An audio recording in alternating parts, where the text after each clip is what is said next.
For today's video guys, sumakay nga po pala kami dyan ng tricycle papuntang Jollibee. Jollibee si Laylay. Oh, yaw. Yung nakapila pala si Ate Nel. Siya na yung umila. Oh, ba't nang iba?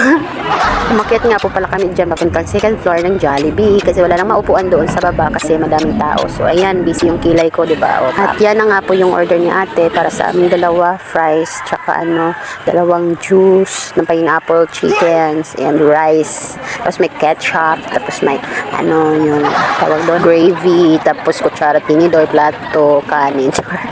Kailangan talagang detalyado, Lay. Ang saya nga pala ni Laylay na nakapunta ng Jollibee. After 100 years, parang 100 years old na din ako. Parang kailan lang, charot, pinangarap ko makapunta ng Jollibee. Ang liit ng pangarap. Hindi naman kasi lahat ng tao nakakapunta dyan, di ba? Kasi yung iba, yung nanghihirap, di ba? Magpasalamat na lang tayo na nakapunta tayo dyan. At isa pa, libre. Char. Thank you nga din po pala kay Ate Nelia. So, shoutout ko na nga din po pala yung mga marites kasi alam ko pag napanood nila to, pag-uusapan na naman sila. So, kakain muna ako guys, no? At tapos na nga din po pala kami, kaya bumaba na din kami. Sinipak, di ba? Ang ganda ni Laylay.